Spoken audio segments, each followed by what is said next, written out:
اعوذ باللہ من الشیطان الرجیم بسم اللہ الرحمن الرحیم یا ایھا الذین آمنوا اذا تداینتم بدین الی اجل مسمى فاکتبوه ولیکتب بینکم کاتب بالعدل ولا یأب کاتب ان یکتب کما علمہ اللہ فلیکتب آمنت باللہ صدق اللہ العظیم۔ تو میرے بھائیوں، اس آیت کے اندر اللہ رب العزت نے لوگوں کو یہ طریقہ بتلایا ہے کہ آپس میں معاملات کیسے کرنے چاہیے، آپس میں لین دین کیسا کرنا چاہیے۔ تو اس کے بارے میں بہترین طریقہ جو اللہ رب العزت نے بتلایا وہ یہ ہے کہ تم اس معاملات کو جو تمہارے درمیان طے ہوں ان کو لکھ لیا کرو اور ان کے اوپر گواہ بھی بنا لیا کرو۔ تو یہ طریقہ شریعت نے جو ہے، یہ اس آیت کا خلاصہ بتا رہا ہوں کہ کیا کیا کرو، ایک تو لکھ لیا کرو اور دوسرا اس کے اوپر گواہ بنا لیا کرو۔ تو اس آیت کے تحت جو ہے امام ابن کثیر رحمۃ اللہ علیہ نے تفسیر ابن کثیر کے اندر ایک واقعہ مسند کے حوالے سے نقل کیا ہے، اور وہ واقعہ بخاری شریف کے اندر بھی جو ہے کئی جگہ کے اوپر امام بخاری رحمۃ اللہ علیہ نے نقل کیا ہے، اور یہ نبی علیہ السلام کی ایک حدیث ہے، اور وہ حدیث جو ہے نبی علیہ السلام کی آپ کے سامنے جو ہے وہ پیش کرنا چاہتا ہوں۔ لیکن اس سے پہلے ایک بات یہ ذہن کے اندر رکھ لیں کہ ہماری جو ہے نا ہر معاملے میں ہماری نیت جو ہے وہ درست ہونی چاہیے۔ اگر نیت درست ہو تو ہمارے تمام معاملات درست ہو جائیں گے، اور اگر نیت درست نہیں ہے تو خواہ ہم نمازیں بھی پڑھ لیں تو پھر ہماری نمازوں کا بھی کوئی فائدہ نہیں ہے، حج کر لیں تب بھی کوئی فائدہ نہیں، زکوٰۃ دے لیں تب بھی کوئی فائدہ کوئی نہیں، صدقہ اور خیرات کر لیں تب بھی کوئی فائدہ نہیں۔ بڑے سے بڑا عمل، نماز جیسا عمل، اگر اس میں بھی نیت درست نہیں ہے، دکھاوے کی نیت ہے، ریاکاری کی نیت ہے، تو اللہ قرآن میں فرماتا ہے فویل للمصلین الذین هم عن صلاتهم ساہون الذین هم یراؤون ویمنعون الماعون۔ اللہ فرماتے ہیں کہ یہ دکھلاوے کی نماز بھی تجھے جو ہے جہنم میں لے جائے گی، تیرے جہنم میں جانے کا سبب بن جائے گی۔ تو اس لیے ہماری نیت ہر معاملے میں درست ہونی چاہیے اور اچھی نیت ہونی چاہیے، اور وہ کیا ہے، ہر معاملے میں ہمیں اللہ کی رضا کو سامنے رکھنا چاہیے، اللہ کی رضا کو۔ تو یہ ایک واقعہ جو ہے مسند کے حوالے سے جو ہے وہ نقل کیا گیا ہے۔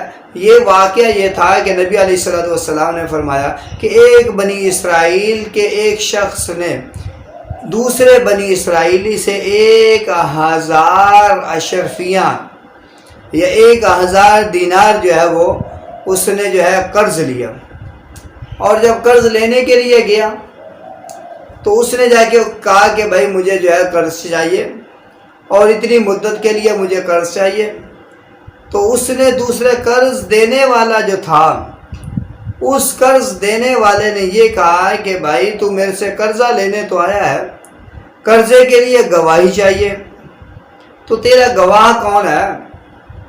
اس نے کہا میرا گواہ میرا اللہ ہے، میرا گواہ میرا اللہ ہے۔ تو پھر اس نے کہا اچھا بھائی کوئی ضامن بھی تو ہونا چاہیے، تیرا ضامن کون ہے، تیری ضمانت کون دے گا؟ تو اس نے کہا میرا ضامن بھی میرا اللہ ہے، میرا ضامن بھی میرا اللہ، گواہ بھی اللہ ہے، میرا ضامن بھی میرا اللہ ہے۔ تو میں اللہ کے کو گواہ بنا کے، اللہ کو ضامن بنا کے میں تو اس سے قرض لے رہا ہوں۔ تو قرض دینے والے نے کیا کیا؟ اس نے کہا اچھا لکھ لیتے ہیں۔ انہوں نے جو ہے اپنا لکھنا پڑھنا شروع کیا، اپنا جو لکھنے والا تھا معاہدہ وہ لکھ لیا، اور مدت بھی جو ہے متعین کر لی کہ فلاں دن جو ہے یہ میں تجھے پیسے جو ہے واپس کروں گا، مدت بھی لکھ لی۔ اب اس نے وہ 1000 دینار لیے اور لے کے جو ہے چلا گیا۔ جب واپسی کا وقت قریب آ گیا کہ اب یہ قرضہ واپس کرنا ہے، تو جس دن واپس کرنا تھا اس نے 1000 اشرفیوں کو لیا اور لے کے جو ہے وہ واپس آیا۔ جب واپس آیا تو اس قرض واپس کرنے والا اور جس کو واپس کرنا تھا قرض یعنی دینے والا، وہ دونوں کے درمیان میں نا دریا گزرتا تھا۔ تو وہاں سے کشتی کے ذریعے اس نے جو ہے وہ سفر پورا کرنا تھا، دریا سے گزرنا تھا۔ جب یہ آیا، دن کے وقت آیا دریا کے کنارے پہ، شام تک اس کو کوئی کشتی نہیں ملی۔ اب پریشان ہے کہ یار وعدہ خلافی ہو جائے گی، میں نے تو اللہ کو گواہ بنایا تھا، میں نے اللہ کو ضامن بنایا تھا، لیکن جو ہے اب مجھے کشتی نہیں مل رہی تو میں تو جھوٹا پڑ جاؤں گا۔ اور ضامن بھی میں نے اللہ کو، گواہ بھی اللہ کو بنایا تھا، تو کتنی شرمندگی والی بات ہے۔ تو اب جب شام ہوئی نا تو اس کو اور تو کچھ سمجھ نہ آیا، اس نے وہاں سے ایک بانس کی لکڑی اٹھائی اور اس کو درمیان سے خالی کیا۔ خالی کرنے کے بعد وہ سارے کے سارے دینار اس لکڑی کے اندر بھر دیے۔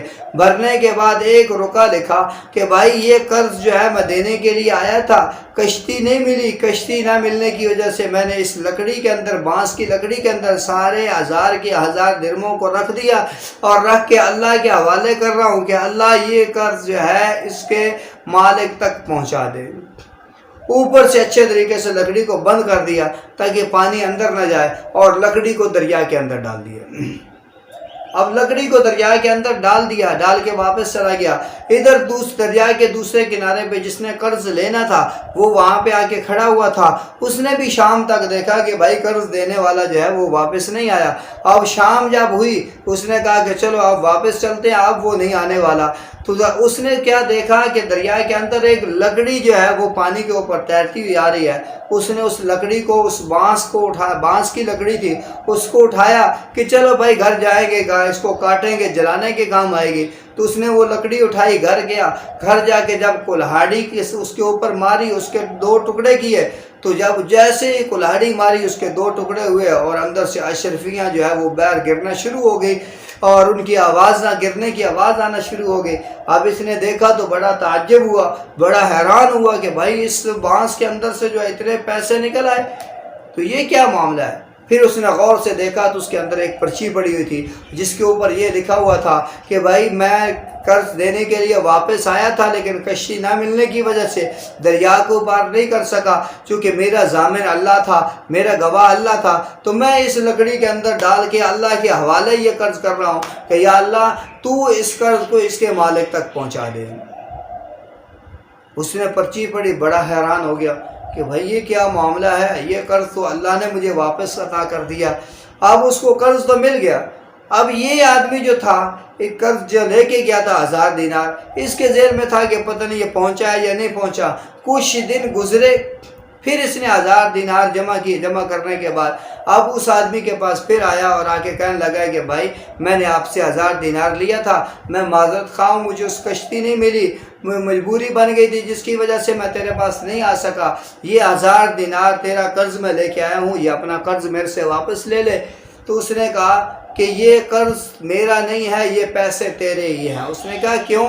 اس نے کہا کہ اللہ کے بندے، جو تو نے قرض جو ہے وہاں سے بانس کی لکڑی کے اندر ڈال کے، پرچی ڈال کے، اس کا منہ بند کر کے جو ہے وہ اللہ کے حوالے کیا تھا کہ اے اللہ تو اب اس کو اس کے مالک تک پہنچا دے، وہ تیرا قرض اللہ نے میرے تک پہنچا دیا تھا، وہ قرض اللہ نے میرے تک جو ہے وہ قرض پہنچا دیا تھا۔ یہ کیوں ہوا سارا؟ اس لیے کہ یہ اس کا ضامن اللہ تھا، اس کا گواہ اللہ تھا، اس کی نیت اصل میں درست تھی کہ میں یہ قرض لے رہا ہوں، میں نے اس قرض کو وقت پہ واپس کرنا ہے۔ اور حدیث کے اندر آتا ہے کہ جب کوئی بندہ اپنی نیت کو درست کر لیتا ہے کسی معاملے کے اندر بھی، جیسے یہ قرض والا معاملہ ہے، جب کوئی بندہ کسی سے قرض لیتا ہے اور اس کی نیت ہی ہوتی ہے کہ میں نے قرض وقت پہ واپس کرنا ہے، تو اللہ رب العزت اس وقت اس قرض کے واپسی کے اسباب اس کو مہیا فرما دیتے ہیں، اور اس قرض کے واپسی کے اللہ رب العزت انتظام فرما دیتے ہیں۔ اور اگر کسی بندے کی نیت جو ہے وہ درست نہیں ہوتی اور وہ یہ کہتا ہے کہ بس اب میں نے لے لیا،